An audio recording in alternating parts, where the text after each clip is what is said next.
Hi, I am Dr. Grace Lorden. I am the host of the podcast Workforce, which is created by Decibel Creative alongside my colleague Teresa Almeida. And you are now listening to our bonus content, particularly bonus content from our interview with Alex Hirst and Lizzie Penny from the first episode, Should Managers Be Extinct?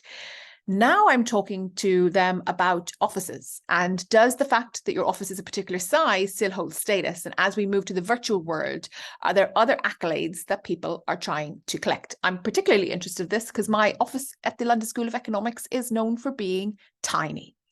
Let's have a listen. I guess, in the old office setup, people were very obsessed about the size of their offices. So I know in my workplace, people really are obsessed with having the largest office, to the extent when we've moved recently and they allocated me a big office and I asked to have a really small office so that other people could use the big space, because I'm not in that much. We've talked about kind of working with autonomy and accountability, and that is how I like to work. But I'm wondering, in the Slack space, in the digitalized space, are there these kind of ego accolades that people try to collect just like the big office? Or is it really a much flatter structure where everybody is equal when they're working in the digital setup that you've described today? I think what's really powerful is that in the digital space, you can choose how to present yourself. So rather than being judged on the factors that create bias at work, you can choose.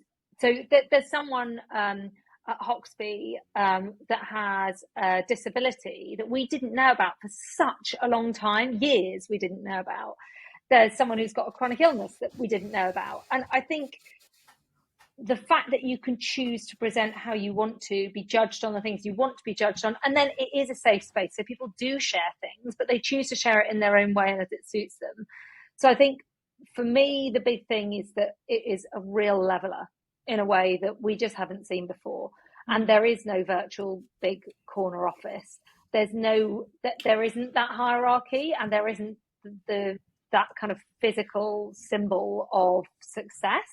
And I think for some people that is really scary. I think for people who have climbed the hierarchy by knowing how to navigate things like how big is your office, that's really scary because it takes that all away. But for so many more people, it's really empowering because it means that actually they can engage on equal terms with other people. It's a really interesting question, because I completely agree with Lizzie in that from a peer-to-peer point of view, it's an incredible leveler. There's no hierarchy in that sense.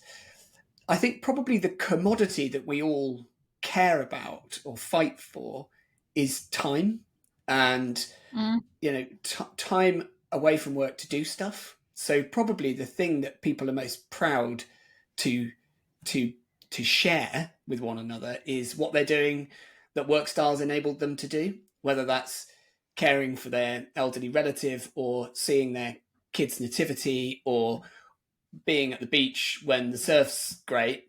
It's that sort of thing is kind of what people are aspiring to, really, I think, probably more than anything. And I think that's really, we see that every day and is very wholesome and actually something that we can all get behind.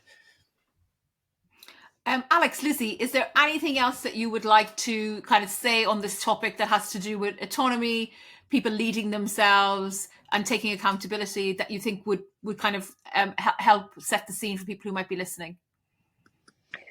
I think the only thing that we would add is that the book is really the culmination of 8 years of experimentation, both in practice and through the longitudinal study, to better understand a work style, autonomous way of working. And the next era of what we're looking to do, or the next stage, is that we're now looking for 10 work style pioneers. So that's 10 organizations to work with us in order to implement work style in their organizations, be it as a pilot or at a total level, so that we can start to learn about how this can be taken to more people, have a bigger impact, and the idiosyncrasies of doing it in different environments. Obviously, we know loads about doing this at Hoxby, but we recognise we're an extreme end of the spectrum. So we're looking for those 10 work style pioneers currently. So I think for anyone listening, do check out the book. Go ahead, Alex. I'll do my pitch in a minute for you. I'm so sorry, Grace. I just wanted to add to that we're in a post-pandemic era, and we've got to now start looking at the pandemic as a catalyst for positive change. we don't want to waste this opportunity. Historians are going to look back on this time as an inflection point in our history.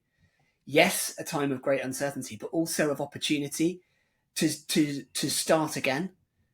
And it's on us, unfortunately, like it or not, it's on us to make the big decisions now, to overcome our fears and our uncertainties and create a future that we can all be proud of.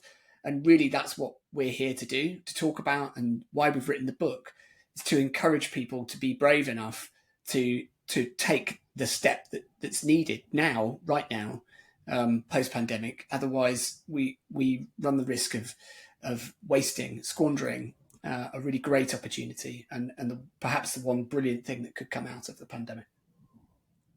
And I think for anyone listening, don't waste the opportunity to get Lizzie and Alex's book, Work Style. It's absolutely excellent. And if you do get it, leave a review on whatever platform that you've bought it from. And if you're somebody in a company who's interested in adopting Work Style, please do look in the show notes where you can contact Lizzie and Alex directly. And I'm sure they would love to hear from you. Thank you so much, Lizzie and Alex. I've really enjoyed chatting to you today. It's been absolutely amazing. Thank you. Thank you so much for having us. It's been such a pleasure. You're awesome. Honestly, I find it super interesting. And when you were talking about your colleague with the disability, it really reminded me of kind of thinking about people not as having a disability, but as being disabled. And if you're disabled by your employer, then it's hard to go to work. And it's no surprise that you didn't know that they had a disability, because they're probably not disabled using the work style approach. Yes, they're not disabled within that context. Exactly. And the person I was talking to is deaf, and we just didn't know, talking about is deaf, and we just didn't know that, because everything's written. It's all in Slack, and you can work for years, and you don't need to tell us, and it doesn't matter because we judge you on your output. So it's really interesting.